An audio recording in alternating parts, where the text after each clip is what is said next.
నాదా నాదా ఎన్ని భోగభాగ్యాలు ఉన్నను, ఎన్ని సిరి సంపదలు ఉన్నను అమ్మా అని పిలిపించుకొని నా బ్రతుకెందుకు నాదా? దేవి, మీ ఆడవారికైనా బాధలు, మరి మనకి ఆ భగవంతుడు కలగజేస్తాడు, నువ్వు దిగులు చెందక. అలా అని చెప్పి ఆ రంగమ్మ దేవి అలా ఉండగా ఎటువంటి పూజలు చేశారమ్మా?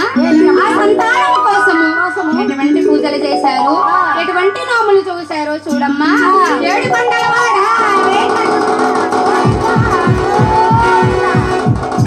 అయ్యా, చెట్టు చెట్టు మరి పూజలయ్యా,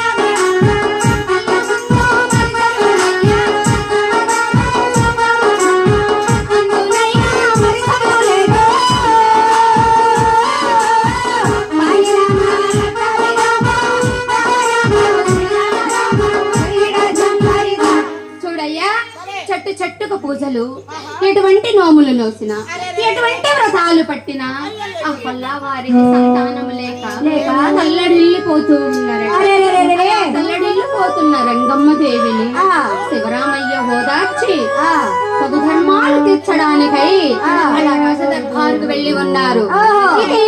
రంగమ్మ దేవి అలసి సొలసి అలా శయ్యా పాంపపై పవళించి ఉన్నదయ్యా. ఇక వీరి సంగతి ఇలా ఉండగా 7 కొండల వాడ ఈనాటి మన కలియుగ ప్రత్యక్ష దైవమైన ఆ శ్రీనివాసుడు ఒకానొక సమయమున ఆ 7 కొండల పైన కలికి గాంధారి వేళ. అంటే కలికి గాంధారి వేళ? అవునమ్మా, అంటే కలికి గాంధారి వేళ అంటే అర్ధరాత్రి సమయమున ఒకసారి కలికి గాంధారి వేళ ఈ భూప్రపంచాన్నంతా తిలకించి చూస్తూ ఉన్నాడమ్మా. ఆయనకి నిద్ర రాదా, తిన్నది అరగదా? చూడమ్మా నిద్ర రాగా కాదు, తిన్నది అరుగా కాదమ్మా. ఈ భూప్రపంచములో నాకెందరూ ఎటువంటి ముడుపులు కడుతున్నారా, ఎటువంటి ముడుపులు కడుతున్నారా అని చెప్పి అలా తిలకించి చూస్తున్న శ్రీనివాసుడికి ఎవరు కనిపించారమ్మా? ఎవరు కనిపిస్తారు? మా మేనత్త మొగుడమ్మా. మీ మేనత్త మొగుడు ఏంది అంత గొప్పగా ఉంటాడా? బ్రహ్మాండంగా ఉంటాడు, పిచ్చిదారా. ఓరు ఎట్టుంటాడు? ఎంత అందంగా ఉంటాడో తెలుసా? చాలా బ్రహ్మాండంగా ఉంటాడు. బ్రహ్మానందంలో ఉంటాడా? ఇదిగో పళ్ళు రాలిపోతాయి ఏమనుకున్నావు? మరి బాబు మోహన్ లా ఉంటాడా? ఏమీ లేదు, ఇక్కడి నుంచి వెళ్ళవు. ఆమెతో పోలికేంది, బ్రహ్మాండంగా ఉంటాడా? ఎవరు? ఆ అబ్బాయా? ఆ అబ్బాయి బస్ స్టాండింగ్ లో బఠానీలు అమ్మేలాగుంటాడు. అక్కడ ఉన్నాడా? ఆ అబ్బాయేనా? అది ఆ అబ్బాయేనా? అబ్బో, రైతు బజార్ లో కుళ్ళిపోయిన కూరగాయలు అమ్మేవాళ్ళు ఉండదు. అబ్బో, మరి మేనత్తమ్మడు ఎట్టుంటాడు? అసలు మా మేనత్త మొగుడు ఎట్టుంటాడో తెలుసా? అసలు మా మేనత్త మొగుడంటే మా మేనత్త మొగుడంటే మా మేనత్త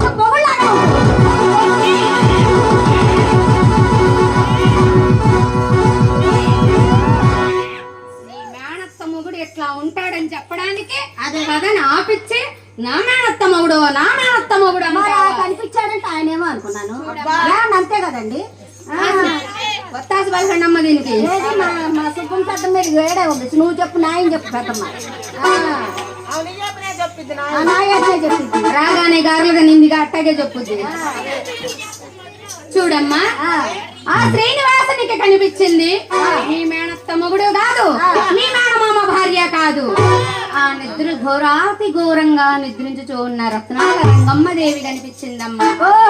కనిపించిన ఆ శ్రీనివాసుడికి అరే ఈ రత్నాల రంగమ్మ ఎన్ని పూజలు చేసిందో, ఎన్ని వ్రతాలు పట్టిందో, అయినను సంతానము కలగల. నేను కనుక వెళ్ళి రత్నాల రంగమ్మ దేవికి సంతానం ఇచ్చినట్లయితే ఎటువంటి మొక్కులు మొక్కుతుందో, ఎటువంటి ముడుపులు కడుతుందో అనుకున్న శ్రీనివాసుడు ఏ విధంగా వస్తున్నాడయ్యా?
మేలుకున్నారా శ్రీనివాసుడు నిద్రపోతున్న రంగమ్మ దేవిని తట్టి లేపి, చూడు రంగమ్మ, నీవే విధంగా ఘోరాతి ఘోరముగా దుఃఖించుచున్నావు, కారణం ఏమిటమ్మా?